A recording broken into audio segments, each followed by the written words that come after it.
Exodo Kapitulo 19. Lugar ng pagkakaloob ng tipan. Sa ikatlong buwan, pagkatapos na ang mga anak ni Israel ay makaalis sa lupain ng Ehipto, ay dumating sila ng araw ding yaon sa ilang ng Sinai.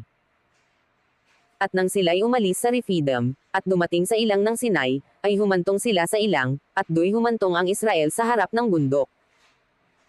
Ang layunin ng tipan. At si Moises ay lumapit sa Diyos, at tinawag ng Panginoon siya mula sa bundok, na sinasabi, ganito mo sasabihin sa sangbahayan ni Jacob, at sa saysayan sa mga anak ni Israel. Inyong nakita ang aking ginawa sa mga Egyptyo, at kung paanong dinala ko kayo sa mga pakpak ng agila, at kayo'y inilapit ko sa akin din.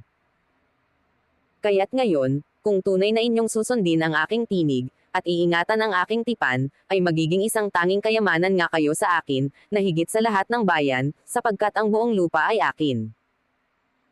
At kayo'y magiging isang kaharian ng mga saserdote sa akin, at isang banal na bansa, ito ang mga salita na inyong sasalitaan sa mga anak ni Israel. Tinanggap ng Israel ang tipan. At dumating si Moises at tinawag ang mga matanda sa bayan, at ipinahayag sa harap nila ang lahat ng salitang ito na iniutos ng Panginoon sa kanya. At ang buong bayan ay sumagot na magkakaisa, at nagsabi, yaong lahat na sinalita ng Panginoon ay aming gagawin, at ipinagbigay alam ni Moises ang mga salita ng bayan sa Panginoon. Nagpapakabanal ang mga Israelita. At sinabi ng Panginoon kay Moises, narito ako'y naparirito sa iyo sa isang salimuot na ulap upang marinig ng bayan pagka ako'y magsasalita sa iyo, at paniwalaan ka rin naman nila magpakailanman, at sinalita ni Moises ang mga salita ng bayan sa Panginoon. At sinabi ng Panginoon kay Moises, pamaron ka sa bayan at papagbanalan mo sila ngayon at bukas at labhan nila ang kanilang mga damit. At humanda sa ikatlong araw, sapagkat sa ikatlong araw ay bababa ang Panginoon sa paningin ng buong bayan sa ibabaw ng bundok ng Sinai. At lalagyan mo ng mga hangganan ang bayan sa palibot, na iyong sasabihin, mag-ingat kayo, na kayo'y huwag sumampa sa bundok, o sumalang sa hangganan, sinumang sumalang sa bundok ay papatayin na walang pagsala. Walang kamay na hihipo sa kanya, kundi, siya'y tunay na babatuhin, o papanain, maging hayop o tao ay hindi mabubuhay, pagka ang pakakak ay tumunog ng maluwat ay sasampa sila sa bundok. At bumaba si Moises sa bayan mula sa bundok, at pinakabanal ang bayan, at sila'y naglaban ng kanilang mga damit. At kanyang sinabi sa bayan, humanda kayo sa ikatlong araw, huwag kayong sumiping sa babae. At nangyari ng ikatlong araw, ng umaga, na kumulog at kumidlat, at may isang salimuot na ulap sa ibabaw ng bundok, at ang tunog ng pakakak ay napakalakas, at ang buong bayan na nasa kampamento ay nanginag.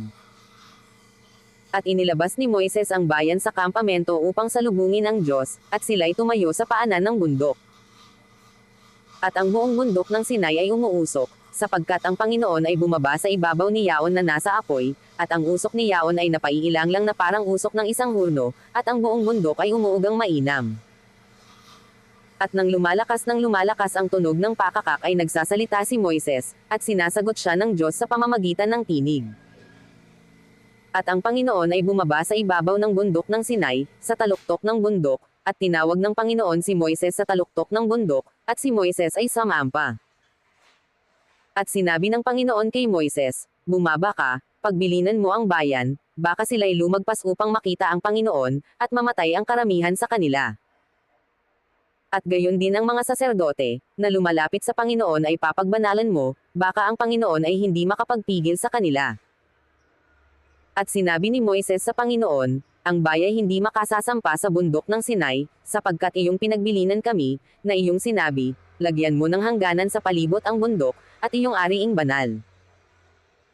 At sinabi ng Panginoon sa kanya, yumaon ka, bumaba ka, at ikaw ay sasampa, ikaw at si Aaron na iyong kasama, ngunit ang mga saserdote at ang bayan ay huwag lumampas sa mga hangganan upang lumapit sa Panginoon, baka siya ay hindi makapagpigil sa kanila.